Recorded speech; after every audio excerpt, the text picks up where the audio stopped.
There's a difference between thinking up a good idea and getting a download.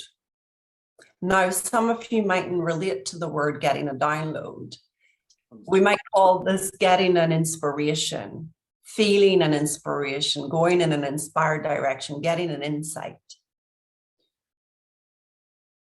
When we're thinking up a good idea, there's a level of humaning and efforting in there. Doesn't mean it doesn't work, friends, but I've come to see that the path of least resistance, the effortless flow, the miraculous delivery has come from what gets downloaded versus what gets thought up. And I saw this a lot in my writing too. So after the death of my partner, I began writing in a way that was downloaded. It was flow. It was just moving through me. Up until that point, I really had convinced myself that if I was ever going to write a book, I had to move to Paris and shut myself in a room for 30 days and act like Hemingway in some way and eventually lose my life. But here I was in this flow, this effortless flow of writing. And that has now got the volume of a book today. Again, downloaded.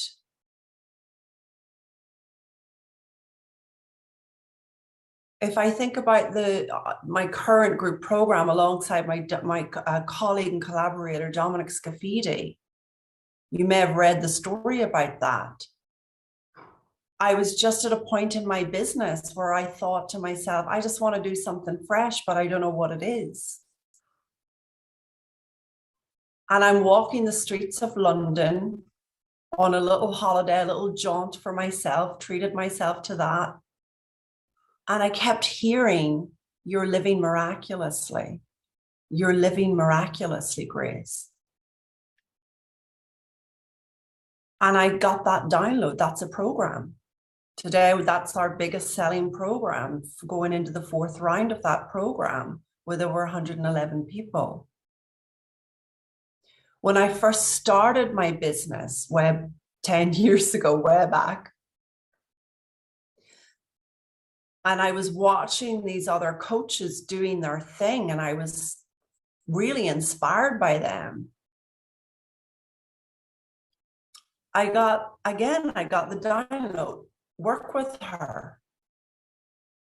And it was risky. I had to put money on a credit card. I flew across the world.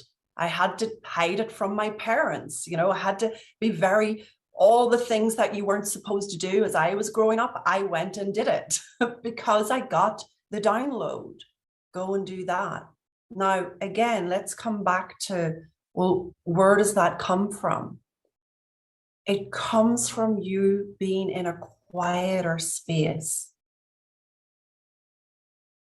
It comes from us gently remembering that feelings of urgency, pressure, and patience are invitations, that our mind is going so fast we're not seeing right.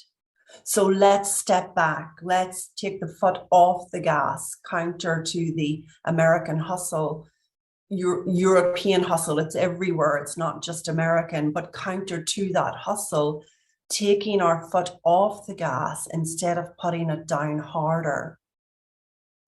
Because as we do that, friends,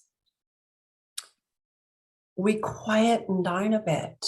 Even an inch or a half an inch of space mentally in there can yield a direction that takes you much further in your business than any formula, any level of nuts and bolts, anything like that. Because you end up coming with something that the world is waiting to hear. You end up coming forward with a way to be of service that your little mind didn't think up, but rather that the divine within you ensured got downloaded down, and you are the channel through which you'll bring it into the world.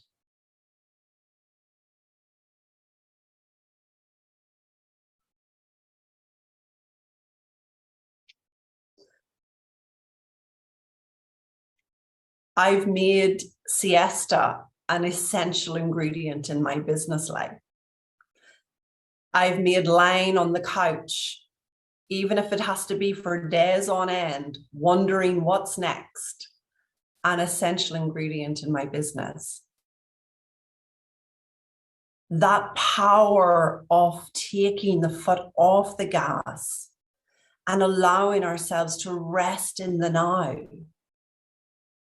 letting our minds, if they're really busy and churned up, switch on Netflix and just get into someone else's story instead of our own, is a very powerful thing to do. Letting ourselves sleep when we need to. Now, these might all seem like unconventional routes to business or to a life that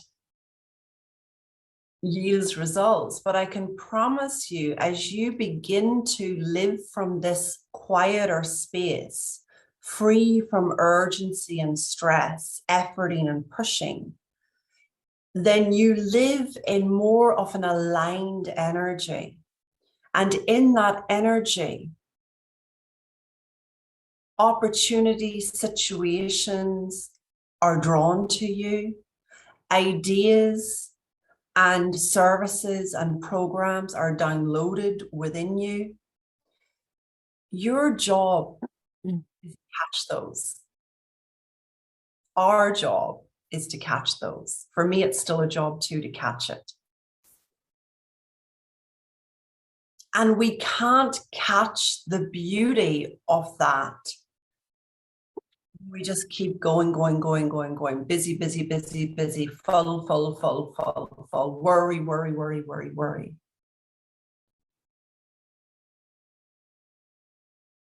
I liken that level of noise in my head, I like to describe that as Bob the drunk.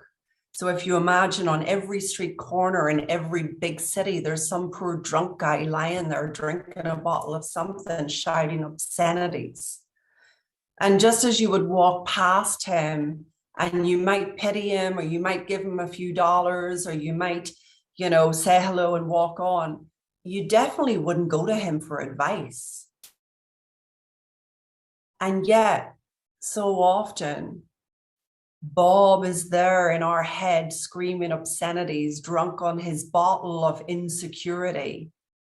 And we're innocently going and listening more deeply because we feel feelings of insecurity, and we innocently have learned to believe that this means I need to do something about it.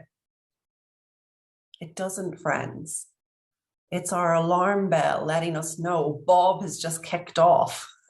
It's our alarm bell letting us know, come back, calm down, slow down, quieten down. Be in the now.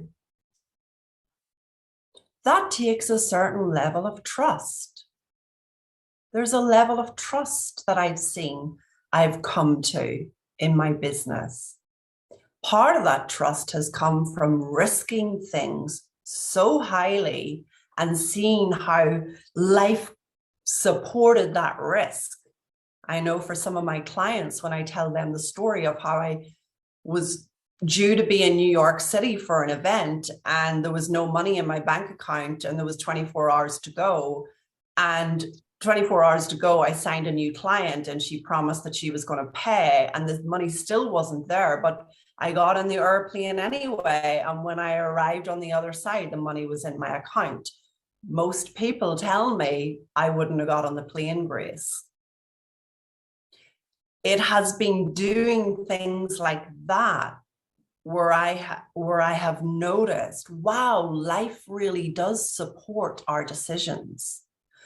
Wow, life really does make sure something comes in to take care of us.